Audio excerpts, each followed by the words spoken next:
살아계신 하나님의 말씀은 요한복음 20장 11절부터 23절까지 말씀입니다. 요한복음 20장 11절부터 23절까지 말씀, 마지막 절 23절을 함께 읽도록 하겠습니다. 마리아는 무덤 밖에 서서 울고 있더니 울면서 구부려 무덤 안을 들여다보니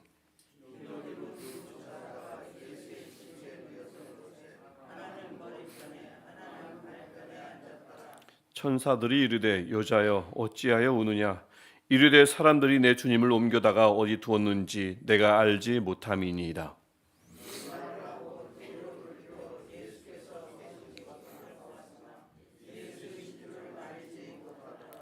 예수께서 이르시되 여자여 어찌하여 울며 누구를 찾느냐 하시니 마리아는 그가 동산직인 줄 알고 이르되 주여 당신이 옮겼거든 어디 두었는지 내게 이르소서, 그리하면 내가 가져가리이다.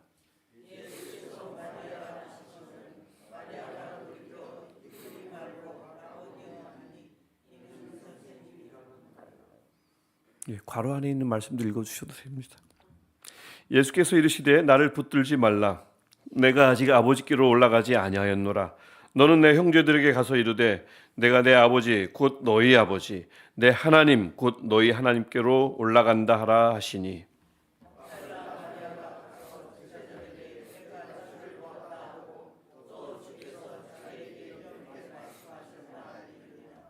이날 곧 안식 후 첫날 저녁 때에 제자들이 유대인들을 두려워하여 모인 곳의 문들을 닫았더니 예수께서 오사 가운데 서서 이르시되 너희에게 평강이 있을지어다.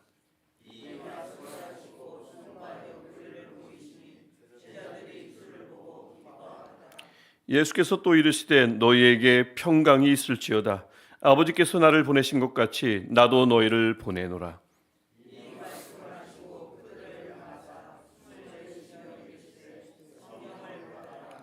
너희가 누구의 죄든지 사하면 사하여질 것이요 누구의 죄든지 그대로 두면 그대로 있으리라 하시니라. 아멘. 우리는 어제 이 요한복음 본문을 통해서 빈무덤 앞에서, 사실 엄청난 역사적 현장이죠. 그 빈무덤 앞에서 믿음 없는 이들의 좌충우돌하는 모습을 함께 살펴보았습니다. 마리아는 그 이른 새벽에 빈무덤을 먼저 찾아가서 그 빈무덤을 가장 먼저 목격했고 또 이것을 베드로와 요한에게 달려가서 알렸던 여인이었습니다. 하지만 온통 어떤 생각에 사로잡혔습니까? 예수님의 시신을 누가 가져갔다, 이 생각에 사로잡혔습니다. 오늘 본문에도 보듯이 천사를 만나도 예수님을 만나도 온통 그 생각에서 벗어날 기미가 보이질 않습니다. 누가 시신을 가져갔다. 또 한편 빈무덤 소식을 듣고 달려온 베드로와 요한은 하나님께서 죽음을 이기신 그 역사적 현장 속에서 그것을 많은 것들을 보았지만 부활에 관한 말씀의 약속이, 부활에 관한 그 약속을 전혀 생각지도 못했고 알지도 못했고 그냥 집으로 돌아갔습니다. 어마어마한 현장을 눈으로 똑똑히 보았지만 아무것도 얻은 것 없이 집으로 돌아갔던 거죠. 아무런 흥분도 있지가 않습니다. 그래서 이 죽음을 이기신 부활하신 역사적인 현장에서 부활의 증거가 세마포를 통해서, 얼굴을 덮었던 수건을 통해서 눈앞에 있었음에도 불구하고 부활을 믿지 못하는 이들을 어떻게 하면 좋을까요? 오늘 본문을 보니 예수님이 찾아가십니다. 그들을 내버려 두지 않습니다. 예수님이 먼저 찾아가셨습니다. 그 찾아가시는 그 동안에 상황은 그새 더 심각해졌어요. 이제 막달라 마리아는 웁니다. 예수님의 시신을 찾을 수가 없어서, 있는 것을 찾아야 찾죠. 존재하지 않는 것을 찾으니 찾을 수가 없고 결과는 슬픔입니다. 눈물입니다. 그래서 빈무덤 밖에 서서 큰 슬픔에 빠져 울고 있는데 11절을 보니 예수님이 그들을 찾아간 거고요. 그녀를 찾아간 거고요. 19절 보면 제자들은 또 어떻습니까? 유대인들, 아마도 유대인들 관원이겠죠. 유대인 전체를 두려워한 것이 아니라 유대인들 관원이 너무 두려워가지고 문을 다 걸어 잠근 채 모여 있었습니다. 거기서 뭐 하고 있는지, 왜 모여 있었는지 아무도 모릅니다. 어쨌든 모여 있었어요. 근데 두려워했습니다. 문을 다 걸어 잠갔습니다. 여인은 헛된 것을 찾으니 찾을 수가 없어서 슬프고, 제자들은 믿음이 없으니 그리 두려워할 일이 아닌데도 유대인들이 죽인다는 뭐 공포를 한 것도 아니거든요. 근데 그리 두려워할 일이 아닌데 미리 지레 겁먹고 있었습니다. 부활하신 예수님을 만약 여인이 찾았다면, 부활하신 예수님을 제자들이 만약 믿었다면 얼마나 좋았을까요? 그래서 이렇게 절망적인 이들, 그래서 상황이 더 나빠진 이들에게 예수님이 먼저 다가가셨습니다. 먼저는 울고 있는 막달라 마리아에게 먼저 다가가셔서 먼저 말을 거셨죠. 천사들의 질문과 비슷한 질문을 하십니다. 하지만 더 추가를 하죠. 여자여 어찌하여 울며 누구를 찾느냐. 그녀에게 찾는 문제가 지금 있음을 예수님께서 알고 계시기 때문입니다. 우는 문제는 무언가를 잘못 찾고 있다는 것을 예수님이 알고 계시기 때문에 왜 우는가? 도대체 무엇을 찾길래 울고 있는가? 잘못 찾고 있다는 말이죠. 하지만 마리아는 여전히 예수님을 맞이하고 대화를 나누면서도 예수님이 누군지 전혀 알아보지 못했습니다. 예수님을 알아보지 못했습니다. 왜요? 예수님의 시신을 찾느라 정신이 없었죠. 15절. 그 다음에 그 외에도 예수님의 몸은 이제 부활하신 몸입니다. 어제 말씀드렸듯이 나사로가 잠시 생명을 얻었다가 다시 죽게 될 그냥 일반적인 몸이 아니라 부활의 몸입니다. 영광스러운 몸, 신령한 몸이란 말이죠. 마가복음 16장에도 보면 예수님께서 다른 모양으로 변모하셔가지고 제자들마저 못 알아보았습니다. 부활하신 몸은 분명히 다른 몸입니다. 이전과 전혀 다르진 않지만 다른 몸, 같지만 다른 몸, 신비한 몸이며 영광스러운 몸입니다. 신령한 몸이죠. 그러니까 이 마리아가 알아볼 리가 없었습니다. 근데 그런 마리아를 정신들게 한 건 무엇입니까? 자기 양의 이름을 각각 부르시는 선한 목자의 음성이었습니다. 마리아야, 16절에서 그렇게 부르시죠. 이 자기 이름을 부르시는 선한 목자의 음성, 예수님의 음성, 부활하신 예수님의 음성을 듣자 마리아가 얼굴을 보면서도 말을 섞으면서도 누군지 몰라봤던 예수님을 알아보게 됩니다. 음성을 듣고 알아보게 됩니다. 그러니까 요한복음 10장의 말씀이 성취되는 거죠. 자기 양은 목자의 음성을 알아듣는다고 하더니 이 마리아가 예수님의 양이므로 목자의 음성을 듣고 예수님을 알아봤습니다. 16절, 그래서 라보니여 라고 부른 것입니다. 응답한 겁니다. 예수님을 알아보았다는 뜻이며 예수님의 부활을 음성을 듣고 이제서야 깨달았다는 뜻이기도 합니다. 이에 예수님은 마리아에게 미션을 주십니다. 17절을 보면 아직 아버지께로 올라갈 것이 아니므로 나를 붙들지 말라고 하시고는 부활의 소식과 더불어 곧 일어날 승천, 곧 하늘로 올라가실 거죠. 그것을 누구에게 전하라고 하십니까? 내 형제들에게 전하라고 하십니다. 제자들을 가리킵니다. 제자들을 처음엔 종이라 하시더니 그다음에 친구라 하시더니 이제는 드디어 내 형제들이라고 부르십니다. 그 다음에 17절 계속 보시면 내 아버지 곧 너희 아버지, 내 하나님 곧 너희 하나님. 예수 그리스도를 믿는 자는 다 하나님의 자녀가 되고 한 식구가 된다고 말씀하시더니 1장에서 1장의 약속이 여기서 이루어지는 것을 볼 수가 있습니다. 제자들이 이제는 주님과 더불어 한 가족이 되었고, 그래서 예수님은 그들을 친구라 부르시더니 이제는 한 형제라고 부르시는 것입니다. 새롭게 한 가정이, 아버지를 하나로 둔 새로운 가정이 새롭게 창조되었음을 말씀하고 있으면서 요한복음 1장의 말씀이 우리 20장에서 성취되는 것을 볼 수가 있어요. 예수님은 말씀하시면 이루시는 분이십니다. 여기서 보여주죠.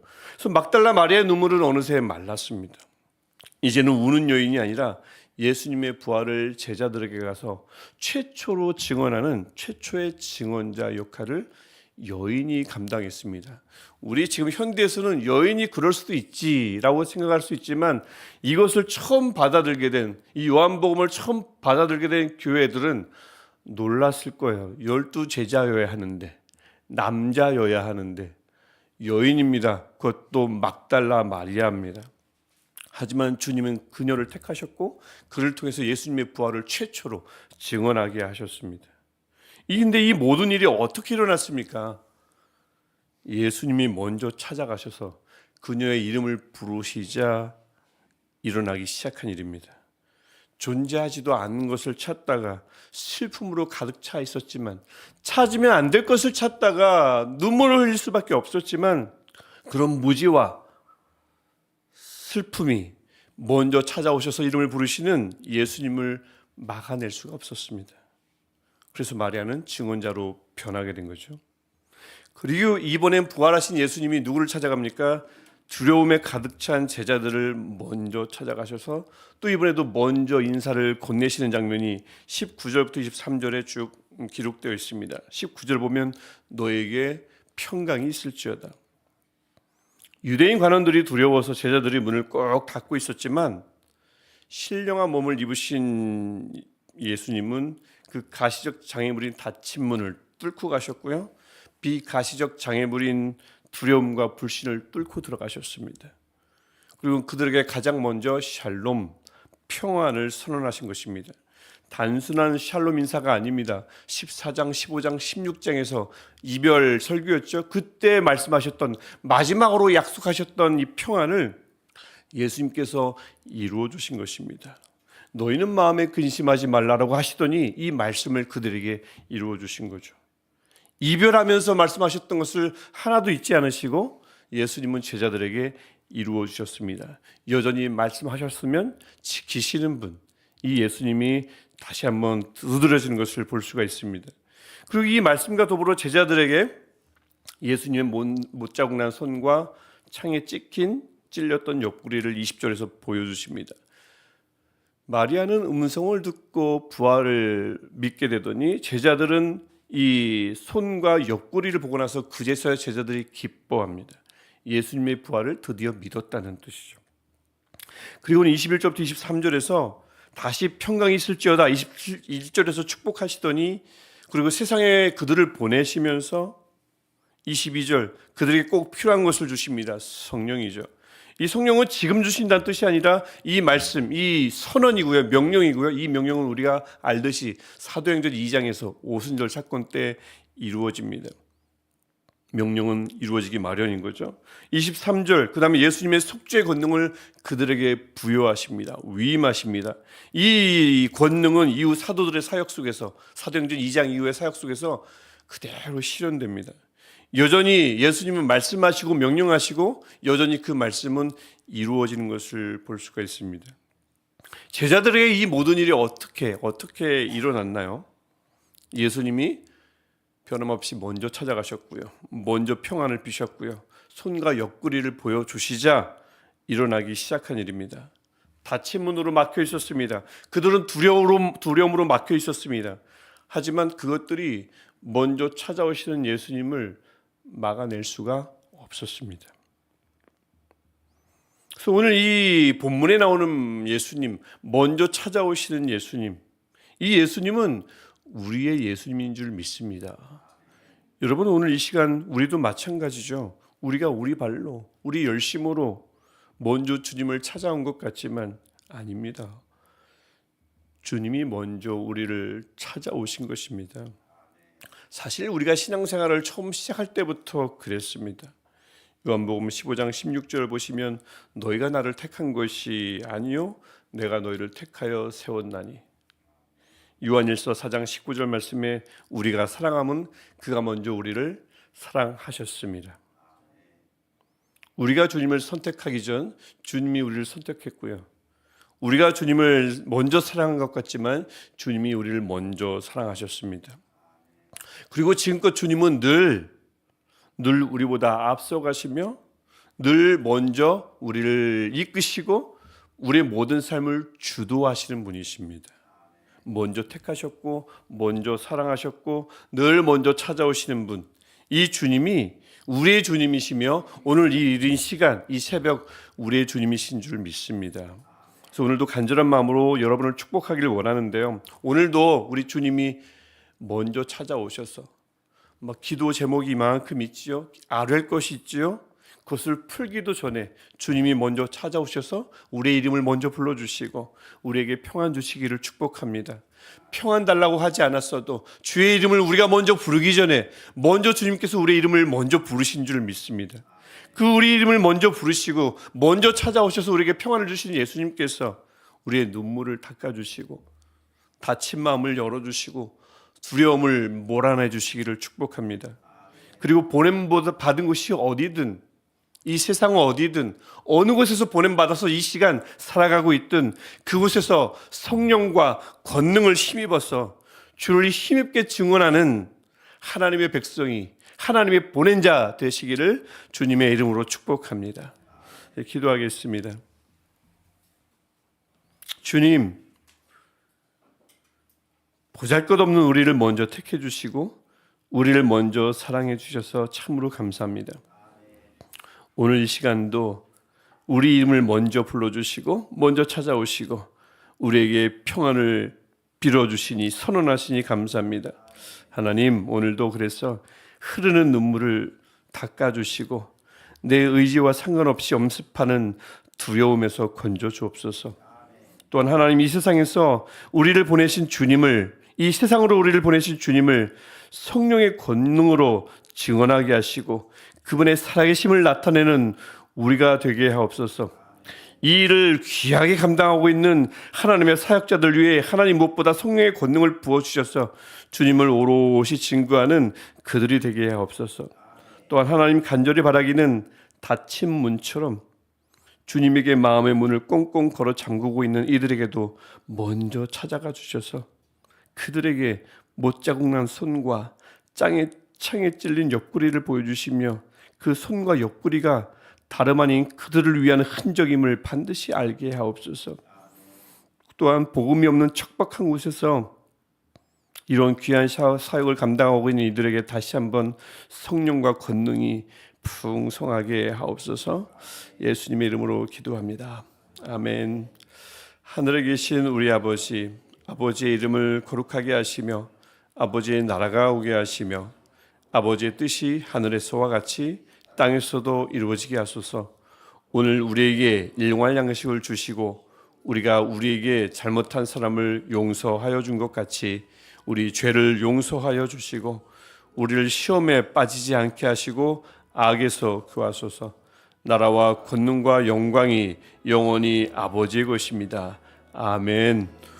오늘 우리에게 먼저 찾아오시고 우리 이름을 먼저 불러주시며 평안을 선언하시는 우리 아버지께 우리 간절히 기도하시겠습니다. 하나님, 먼저 우리를 찾아주셨고 먼저 우리를 택하셔 주셨으며 우리를 먼저 사랑하여 주셨고 우리 이름을 부르시는 주님, 하나님, 오늘 시간도 주님의 이름을 부릅니다. 내가 먼저 부름을 당하며